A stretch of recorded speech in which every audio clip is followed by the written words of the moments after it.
This is Sempervivum Cebenese, and it's such a cool plant, I thought maybe you'd like to know a little bit more about it and how to care for it. Join me!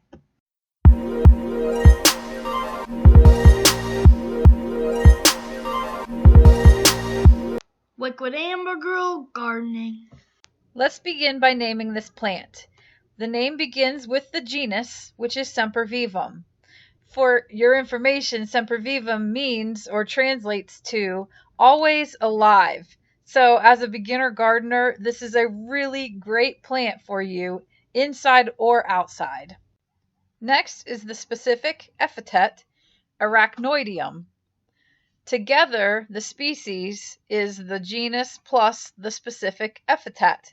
So it's Sempervivum arachnoideum.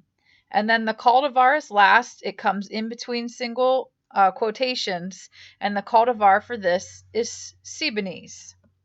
These little plants stay pretty little height-wise, only growing to between 3 and 6 inches tall. Where they have some real power is in their spread. Cebenese spread rapidly by offsets, just as most of the sempervivums that I've ever encountered do.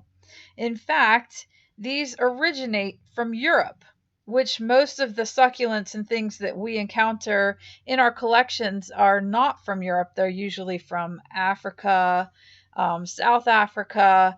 This is a little bit different. The sempervivums were used in Europe on the rooftops of houses. Another name for sempervivums in Europe is house leeks. The reason that Europeans used house leeks or sempervivums across their roofs was that they believed that it protected them from lightning strikes and other evils, which is kind of cool. I know from personal experience that Cebenese can grow outside here where I live in Ohio, which is a zone 6, just fine. They like it here a lot. However, when researching, I had 3 different websites that all had 3 different zones where they considered these acceptable for these plants to grow. So I'll just give you all the information and you can do with it what you like. What they did agree on was its heat barrier, that being zone 9. So it can take the heat all the way down to a zone 9, and those of you that live in zones 10 and 11, probably if you wanted to keep it alive, you would have to keep it in a pot and then move those pots inside for your late spring, probably all the way through to your early fall before you could take them back outside again. Because again, these are not used to like desert kind of situations. They're used to European weather, which is much, much cooler. So where I was finding some differences was one website said that their cold tolerance only went to a zone 5. A second website said that went to a zone 4, and a third website said they went to a zone 3. So those are all very different, and I imagine a lot of it has to do with how wet is the situation that you have them growing in, because a lot of succulents that can tolerate cold cannot tolerate wet feet while they are feeling cold.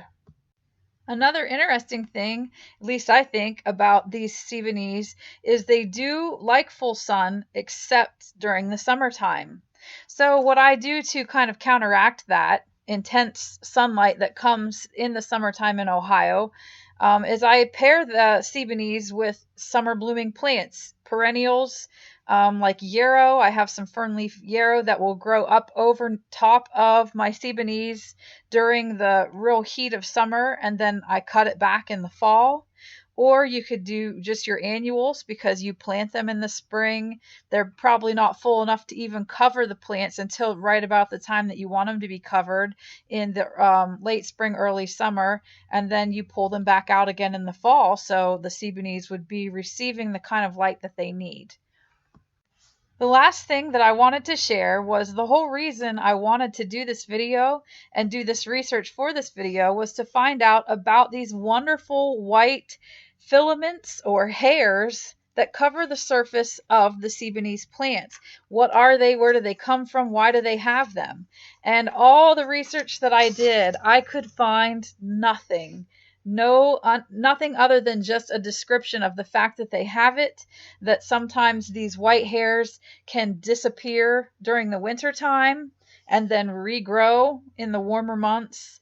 That I found that the hair can cover so densely that you almost can't even see the green plant underneath. But I have found nothing anywhere that tells me why they grow there or how, because it's just so cool. There's no other plant like it that I have ever seen. And I really, really like them. I like the feel of it. I like the look of it. Perfect for Halloween arrangements because they look like cobwebs, but nothing could tell me. I even went to the library and took out some library books, which is not unusual, except that normally I'm doing that for entertainment reading and not for research reading, but I was happy to do it, and all to no avail. Nobody seems to have given me any kind of satisfactory explanation as to why these plants grow these filaments or these hairs across the rosette. So, if any of you out there has any idea why, or even better, can lead me to a source that explains it, I would be thrilled to know. So, please, please comment below if you have any helper ideas along those lines.